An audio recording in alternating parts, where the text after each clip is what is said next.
지금은 어디에 가나 소금, 매우 흔한 것이 되어버렸습니다. 그러나 과거에는 소금이 매우 귀했답니다. 귀해도 너무 귀했답니다. 그래서 우리나라 역사를 보니까 고려시대에는 나라에서 소금을 관리했었습니다. 나라가 소금을 관리했다고 해서 이것을 정매제도라 불리었는데요. 정매제도라는 국고 수입을 위해 어떤 물건을 정부가 독점으로 생산 또는 판매하는 제도를 정매제도라 합니다. 우리나라 1945년도에 또 한 번 정매제도가 있었어요. 우리나라가 일제에서 해방되던 그 해에 소금이 중국에서 들어오다가 갑자기 끊어지면서 소금 품귀 현상이 일어났어요. 그래서 다시 한번 정매제도, 나라에서 소금을 관리한 적이 있었습니다. 그러다가 1970년도에 천일염이라는 것이 많아지면서 정매제도가 풀려졌다는 기록이 있습니다. 세계 역사에 보면 소금 때문에 난이 일어난 적이 있습니다. 여러분 혹시 황소의 난이라고 들어보신 적이 있나요? 황소의 난. 당나라 때 당나라가 수입의 절반이 소금에 의하여 충당되어졌는데 소금이 품귀 현상이 일어나니까 소금 밀매업자가 갑자기 늘어나게 된 겁니다. 이때 나라가 이 소금 밀매업자를 단속을 했는데, 그랬더니 이 소금 밀매업자들이 새를 규합을 해서 난을 일으켰어요. 그 난이 황소의 난이에요. 황소가 일으켜서 일어난 난이 아니고요, 사람 이름이 황소예요. 그래서 황소의 난. 결국은 이 당나라가 이 황소의 난, 경제적으로 볼 때 이 소금 때문에 나라가 망하게 되었습니다. 그만큼 고대에는 이 소금이 귀했고 소중했고 소금이 권위와 힘의 상징이었죠. 그리고 그것뿐만 아니라 우리가 너무나 잘 알고 있는 한자 염자가 있죠. 염자. 시작. 신하가 소금 별정을 그릇에 두고 지킨다라는 뜻이 이 염자. 이 염자란 한자를 이렇게 보면 신자가 소금을 이렇게 결정을 두고 지킨다, 그런 의미로 소금 염자가 만들어졌어요. 이만큼 소금이 얼마나 귀중한 것인지를 보게 하는 것인데, 그럼 왜 이렇게 소금이 귀해졌는가 하면, 요즘 우리가 쓰고 있는 말 가운데 셀러리맨이라는 말이 있잖아요. 셀러리맨. 이 셀러리맨이라는 이 뜻도 이 월급쟁이라는 뜻인데, 이것도 라틴어 셀라리움이라는 말에서 소금이라는 말에서 비롯되어졌어요. 그 이유가 뭐냐면 로마 시대에 군인들이 한 달 동안 일을 하게 되면 그 월급을 화폐가 나오기 전에는 돈으로 주지 않고 무엇으로? 소금으로 줘. 그러다 보니까 이제 셀라리움이 이제 월급쟁이가 되는 셀러리맨이 되는, 이렇게 발전하게 된 겁니다. 과거 고대는 확실히 소금이 생명이요, 권위요, 힘의 상징이었죠. 그래서 오늘 말씀해 보면 우리 주님도 주님을 따르고자 하는 그의 제자들에게 무엇이라고 말씀하시는고 하니 소금이라고 합니다. 소금이라는 것은 그만큼 귀한 존재다. 하나님을 믿는 하나님의 백성은 그만큼 귀한 존재다. 그러므로 예수님은 너희는 귀한 존재, 소금이니 소금 신자가 되기를 바란다, 그런 마음으로 오늘 예수님의 말씀을 해주셨어요. 그러면 우리는 예수님을 믿고 예수님을 따르는 소금 신자가 되었는데, 그럼 소금 신자가 해야 할 일이 무엇일까요? 그게 세 가지를 오늘 말씀을 드릴 겁니다. 첫 번째, 시작. 무대를 넓혀야. 큰 소리로 시작. 무대를 넓혀야 스스로 말하는 자에게 병만은 떠날지어다. 첫 번째, 소금 신자가 해야 할 일이 뭐라고요? 의뢰를. 지금부터 25년 전에 대우그룹의 회장이었던 김우중 회장님은 잘 아시죠? 그 김우중 회장님이 25년 전, 30년 전에 우리 청년들을 깨우기 위해서 어떤 말을 했냐면 세상은 넓고 할 일은 많다 라고 했어요. 세상은 넓고 할 일은 많다. 꿈이 없는 청년들, 갈 곳이 없는 청년들에게 30년 전에 김우중 회장님이 청년들아 일어나라. 세상은 멀고 넓다. 이 한반도, 이 대한민국, 이 남한, 그냥 이 조그만 땅에 머물지 말고 너의 눈을 세계로 세계로 넓혀라. 그래가지고 그 당시 뭐 30년 전, 40년 전에 우리 청년들이 유럽으로, 막 동남아로, 뭐 사우디로 막 가서 일을 하기 시작한 거예요. 그래서 나라가 막 부흥했죠. 세상은 넓고 할 일은 많다. 그런데 이 대우가 저는 잘 모르겠어요. 정치적인 이유인지 경제적인 뭐 경영을 잘못해서 그런지 모르겠지만 하여튼 나라 대우가 좀 어려워졌어요. 망했죠. 근데 지금도 베트남에서 가장 존경받는 호치민 1위가 누구냐 하면 베트남 사람들은 김우중 회장님을 뽑아요. 호치민 영웅, 가장 영웅이거든요. 그런데 본 나라 사람들이 우리나라 김우중 회장을 호치민 1위, 배우고 싶은 사람, 닮고 싶은 사람, 존경하는 사람 1위가 김우중 회장. 그 김우중 회장의 그 말씀도 좋아하는데 세상은 넓고 할 일은 많다. 이 말을 지금 요즘에 베트남이 또 뜨는 제2의 히든크잖아요. 박항서 나온거예요. 베트남 사람들 사랑이 되네. 우스갯소리를 하는데 묻지도 않네.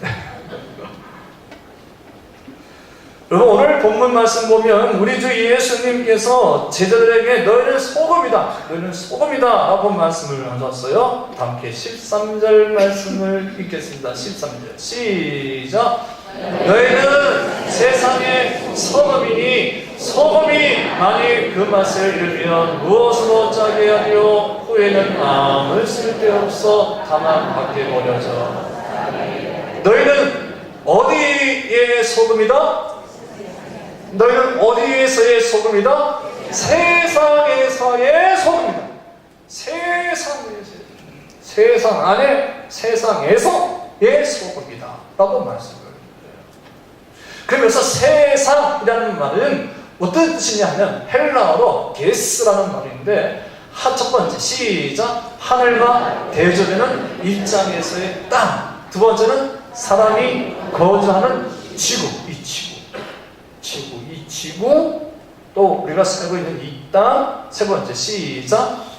사람 혹은 이 지구 땅에, 이 지구에 살고 있는 모든 사람들, 온 인류가 세상, 이 세상이라는 뜻이죠. 하나님이 세상을 이처럼 사랑한다. 세상을, 거기서 말씀하는 세상도 이 땅, 이 지구촌에 살고 있는 모든 사람, 모든 인류를 이야기해요. 너희는 세상의 소금이니 할 때에 그 뜻은 뭐냐면 이 지구촌에 살고 있는 모든 사람들 속에서 너희는 소금이니. 아멘 아멘. 그런 뜻이. 그럼 예수는 왜 그의 제자들에게 너희는 이 땅, 이 세상에 살고 있는 사람들 속에 소금이라고 말씀하신 것일까요? 그것은 그 당시에 이스라엘 사람들, 특히 유대인들, 이 유대인들이 어떤 의식을 가지고 있었냐면 선민의식을 가지고 있었어요. 어떤 의식? 선민의식, 선민사상이 있었어요. 이 선민사상이라는 것은 좋게 생각하면 좋을 수 있는데 나쁘게 생각하면 아주 매우 나빠. 이 선민의식이 뭐냐면 우리는 하나님께 특별히 선택받은 백성이다. 할렐루야. 이거 좋은 생각이죠. 우리는 하나님께 선택받은 백성이다. 우리는 하나님께 구원받은 족속이다. 우리만은 특별하다. 그렇게 생각을 했어요. 이 히브리인들이, 이 유대인들이. 근데 거기서 생각했으면 참 좋았을 텐데, 그 정체성에서는 참 좋았을 텐데, 이런 정체성이 나쁜 쪽으로 생각하는 거예요. 우리는 하나님께 선택받은 백성인데, 저 이방인들 하나님께 버리는 백성이다. 개 같은 족속. 저희 인간들은 지옥 불에 들어갈 때깔과 같은 족속. 이렇게 유대인들이 생각을 하는 거예요. 그러니까 유대인이 아니면 이방인들 보면 멸시하고 무시하고 쓰레기 같은 개 같은 인간들은 이렇게 막 취급을 하는 거예요. 유대인들이 그런 선민의식을 가지고 있었단 말이에요. 자신들이 아니면 이방인들에 대해서 매우 배타적인 생각을 가지고 있었어요. 이럴 때에 우리 주님이 그 마음을 아시고 제자들에게 아니야, 저들은 개같은 족속이 아니야, 저들 모두 다 하나님의 사랑을 입어야 할, 구원받아야 할 백성이라 하시면서 너희의 활동 무대를 세상을 향하여 너희의 활동을 넓혀 너희가 소금이 되어 저들을 구원하라 라고 사명을 주신 것이에요. 할렐루야. 여러분, 그렇습니다. 오늘 우리도 이 세상의 소금이 되어야 합니다. 한때 우리 한국교회가 초창기에는 오늘 주신 말씀처럼 세상의 소금이 되어 수많은 사람들에게 존경받고 안 믿는 이들에게 빛이 되고 소금이 된 적이 있었어요.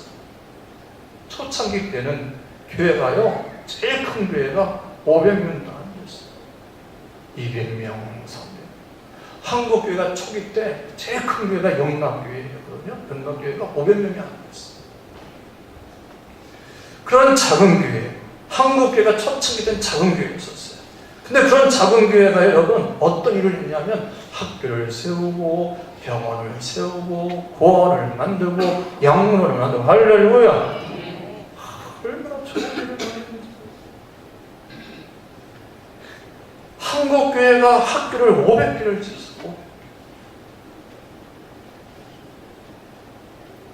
그리고 그것뿐만 아니에요. 우리 한국서를 봉해 잘 3.1절 한국 3.1운동 때 그때 우리나라 민족이 2천만 명.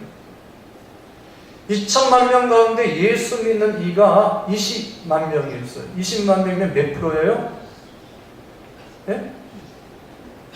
1%예요. 맞지? 10%? 1%죠. 1%. 100분의 1. 100명 가운데 1명이 예수님을 믿었어요. 100명 가운데 1명. 근데 그 1명이 여러분 우리나라를 뒤집었어요. 세상을 뒤집었어요. 그 중에 하나가 바로 민족의 대표 33명 중에 16명이 예수 믿는 그리스도인이었어요. 아멘. 아멘이죠. 독립운동하다가 감옥에 간 그리스도인 70%, 80%가 예수 믿는 이들이었어요. 독립운동, 애족운동 하다가 기독교 학교 2곳이 불에 타서 전소됐어요. 불교의 사찰, 전소된 것 없습니다. 유교당 그 어느 곳도 한 곳도 기합장이 날아가는 곳이 없습니다. 근데 교회는 67곳이 파괴되고 전소가 됐어요. 기독교인 70%, 80%가 독립운동하다가 감옥에 갔어요. 그러다 보니까 교회가 세상 사람들로부터 존경받고 수많은 의국 청년들이 교회하고 몰려들어오기 시작했죠. 그래서 교회가 부흥하기 시작했습니다. 근데 그 놀라운 교회 부흥이 1970년대, 80년대에 오면서 시들하기 시작한 겁니다. 수많은 사람들이 교회로 모여드니까 교회가 커지면서 그때부터 교회 활동 무대가 세상이 아닌 교회가 되는 것입니다.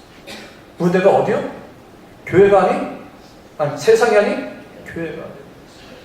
그래서 교회가 점차 그 성격이 본질이 관리형 교회, 수비형 교회가 됩니다.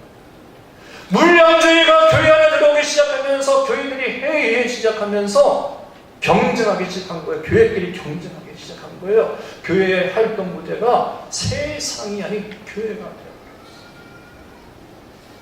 그러면서 오늘날 우리 한국 교회가 불행해지면서 비난의 내용이 되어진 거죠. 여러분, 넓혀야 합니다.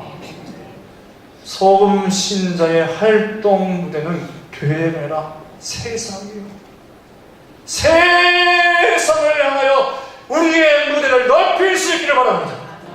아멘, 아멘. 두 번째, 소금 신자가 해야 할 사명 13절 말씀 2절 시작. 본분을 다해야 합니다. 본분을 다해야 합니다. 합시다. 본분을 다해야 합니다. 중국의 제나라 공공이 공자에게 선생님이 생각하시는 정치는 무엇이에요? 정치가 무엇입니까? 하고 물었답니다. 그랬더니 공자가 그 공공에게 다음 같은 대답을 해줬대요. 정치란 말이죠. 이런 거예요. 시작. 어려운 거 시켰어. 어려운 거 궁근신신 부부 찾아라. 궁근신신 부부 뜻을 이야기하신 분 내가 끝나면 내가 십자가 목걸이 하나 선물해 드릴게. 궁근신신 부부 찾아라. 이 뜻은 뭐냐면 임금의 본분을 다하고 신하가 첫 번째 이게 딱 틀려지면 두 번째 다 답이 나오는 걸 볼.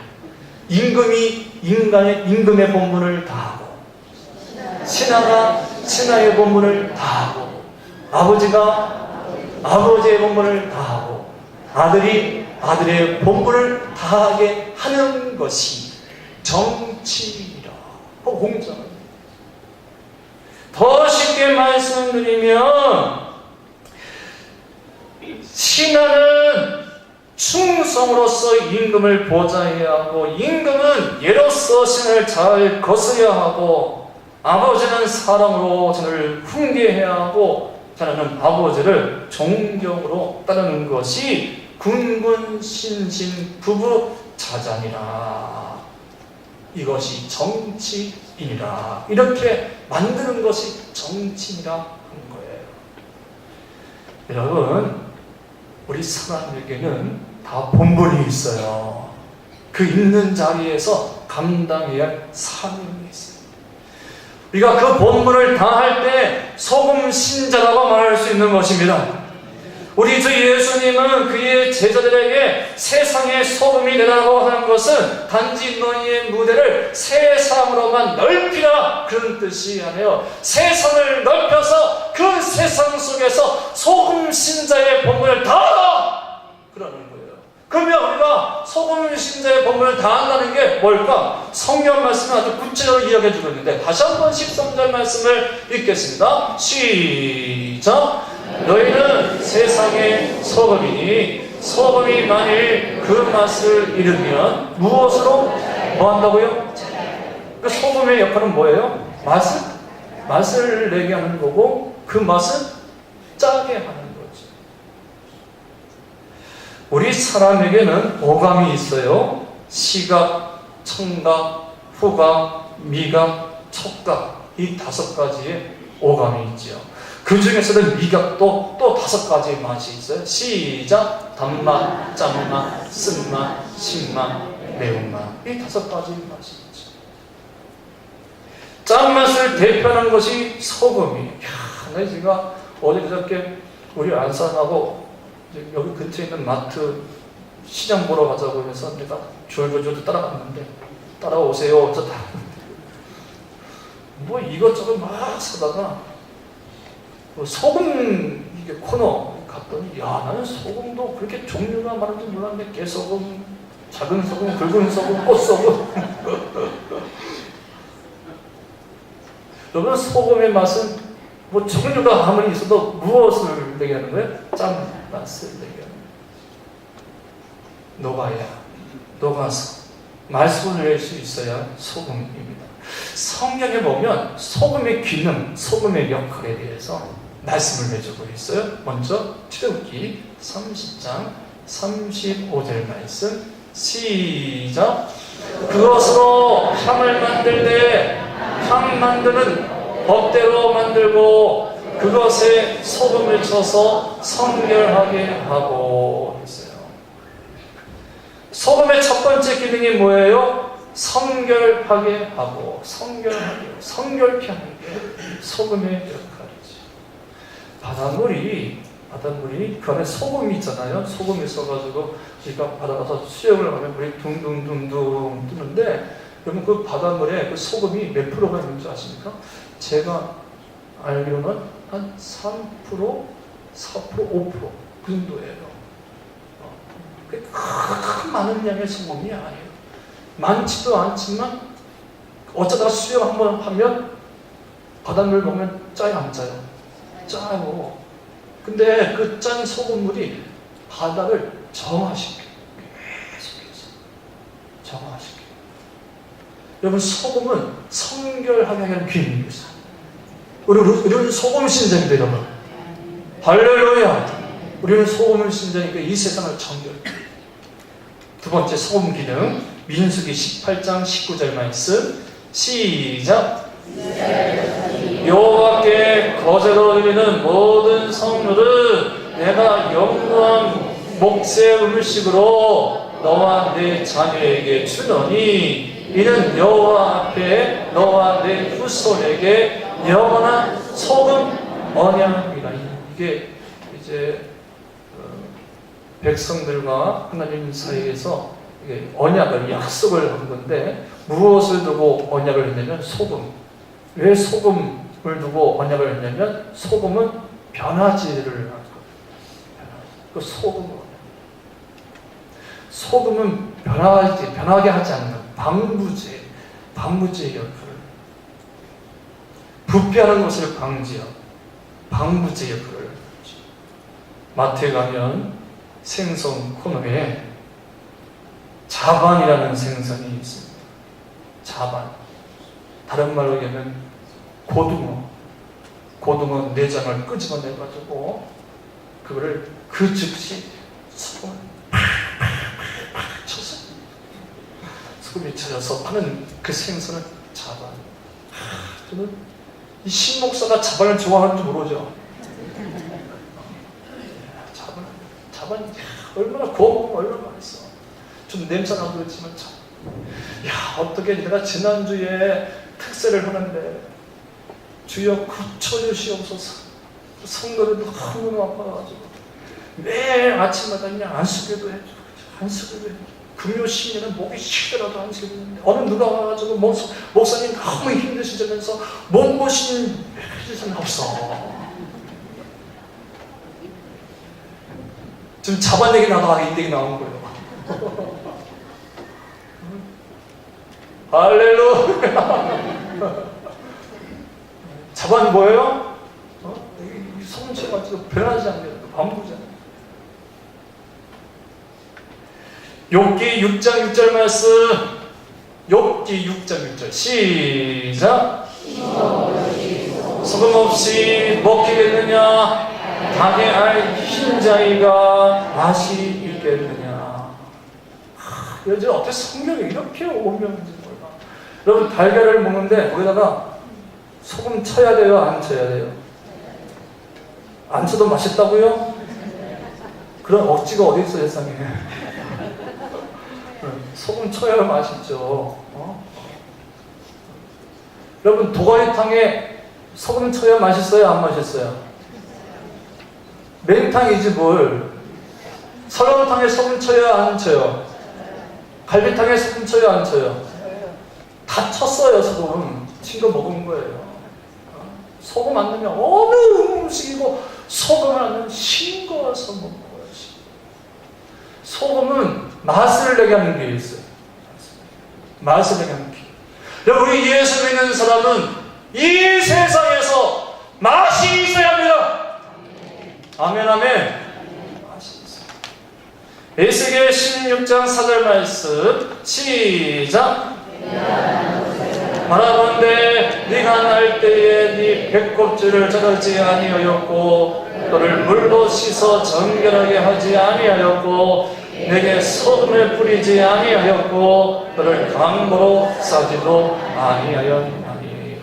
지금이야 의술이 좋고 병원이 좋고 의사 선생님도 치유력이 있고 기술이 있어가지고 아이들 나오면 그냥 바로바로 그냥 틱틱 탁 그러면서 수도력 탁 치는 알코올 하면 되지만 그 이전에는 알코올이 없을 때는 어떻게 틱틱 탁 쳐는 다음에 이걸 세균을 막을 방법이 없어서 소금을 하는 거예요.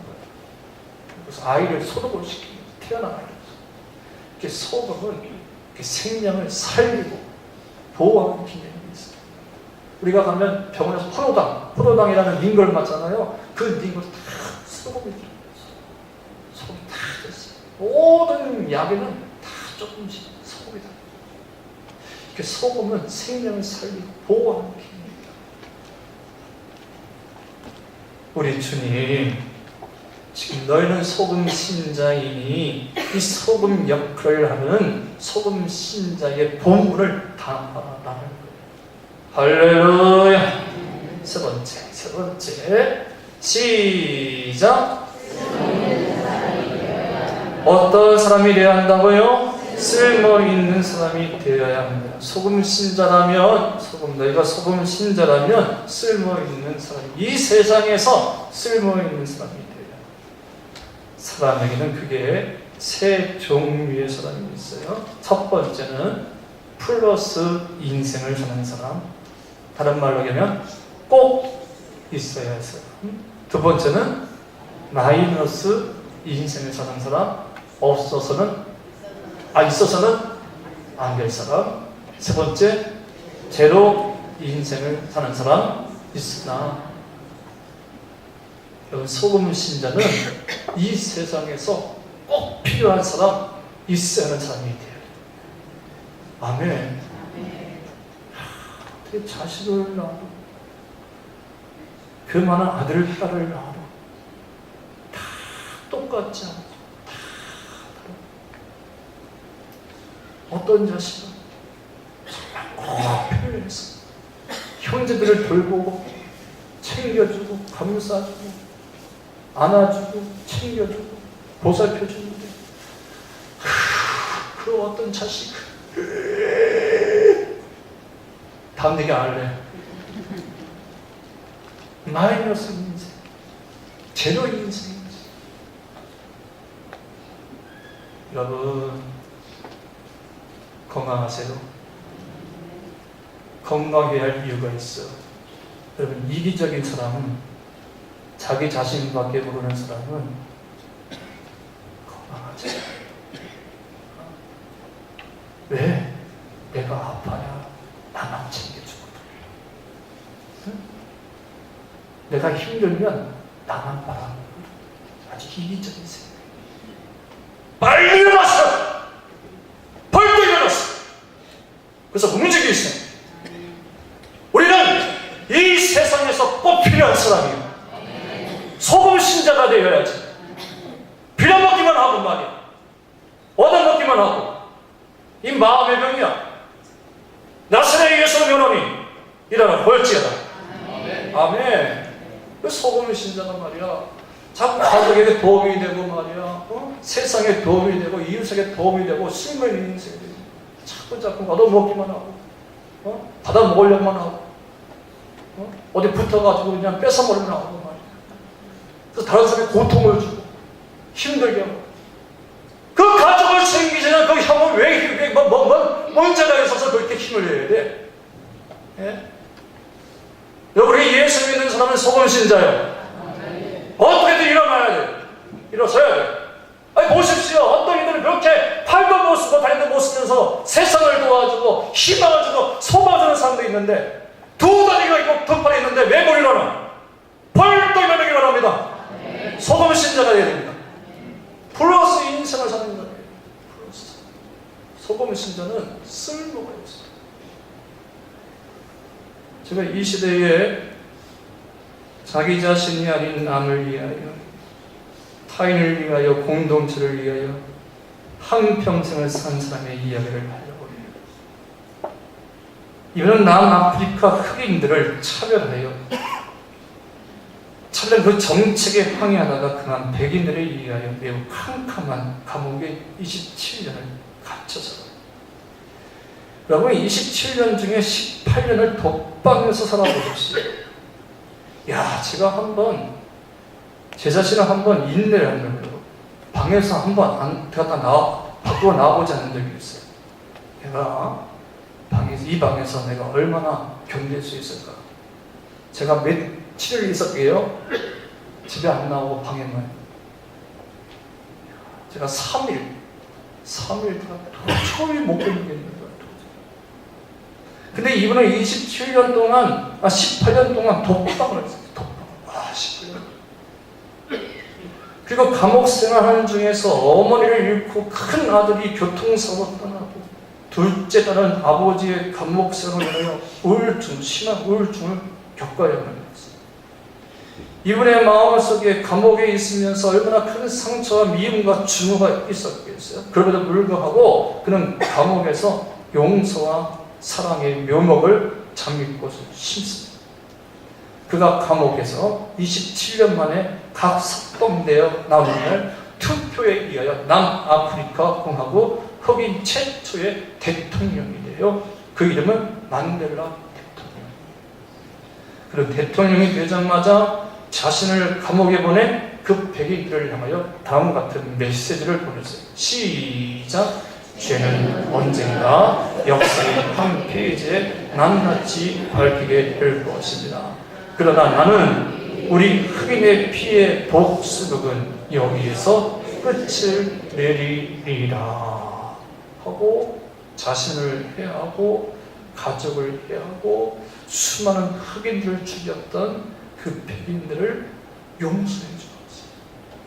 한 사람도 죽이지 않았어요. 그래서 그 일로 남아프리카 공화국의 평화가 찾아왔지. 세계 모든 사람들이 그를 존경하여 노벨 평화상을 수여했어요. 세계 지도자로 추대했죠. 여러분, 우리는 하나님을 알고 예수 그리스도를 통하여 그 순간에 소금 신자가 되었어요. 아멘. 소금 신자가 되었다면 그 본분을 다하여 이 세상에 살면서 쓸모있는 인생, 사람에게 필요한 인생, 가족에게 필요한 인생, 교회 공동체에게 필요한 인생이 되어야 합니다. 그렇지 아니하면 13절 말씀 다시 한번 읽겠습니다. 13절 시작. 너희는 세상의 소금이니 소금이 만일 그 맛을 잃으면 무엇으로 짜리하리요 후에는 아무 쓸데없어 다만 밖에 버려져 사람에게 밝힐 뿐이니라. 쓸모있는 인생이 되지 아니하면 소금이 맛을 잃어서 그 쓸모가 없으면 어떤다고요? 밖에 버려서 사람들에게 밝히. 그래서 필요한 인생이 되어야 됩니다. 아멘. 어떻게든 일어서야 하고 어떻게든 움직여야 하고 건강해야 돼요. 네? 오늘 여러분 이 시간에 모든 성도가 일어나기를 바랍니다. 이 마음의 우울증도의 습관이야. 응? 습관. 한 번, 두 번 이렇게 그러면 그냥 습관돼요. 아유, 이러면 내가 아프니까 이제는 다 용서가 되고 말이야, 다 이해가 되고 말이야. 그렇지. 이렇게 하면서 습관이면 그 다음부터는 하기 싫어. 여러분, 우리 예수 믿는 사람은 이 땅에서 쓸모있는 인생이 돼야 돼요. 남에게 줄진정 받는 사람이 되면 안 돼요. 쓸모있는 인생이 되어야 한단 말이에요. 건강을 축복합니다. 일어서기를 바랍니다. 제가 이제 말씀을 결론을 내려고 해요. 지금 사실 우리 한국교회가 세상으로부터 지탄을 받고 조롱을 받고 있습니다. 과거 10년 전, 15년 전에 교회가 세상으로부터 지탄받고 비난받고 있을 때 저희 역시 매우 억울했어요. 매우 교회가 좋은 일을 하고 좋은 일도 많이 하면서 학교도 세우고 병원도 들고 수많은 사람들 살리면서 왜 이렇게 비난을 받아야 돼? 근데 지금은 작업자들이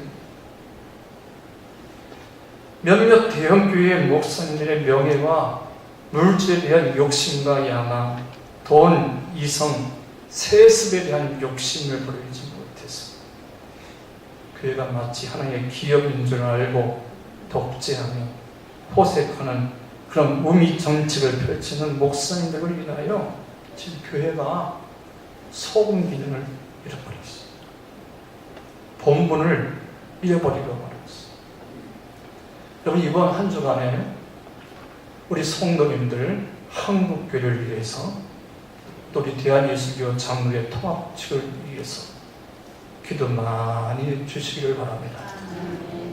한국교회를 이끄는 목사님, 주의회장, 교회 일꾼들을 위해서 저를 비롯해서 우리 한국교회 모든 성도님들을 위해서 참 교회가 회복될 수 있도록 다시 한번 우리 교회가, 한국교회가 세상의 빛이 되고 소금이 되어 아름다운 영향력으로 세상을 살리고 사람을 살리고 영혼을 살리고 나라와 민족을 살리는 소금 감당하는 교회가 되도록 기도해 주시길 바랍니다. 기도하겠습니다. 하나님 아버지,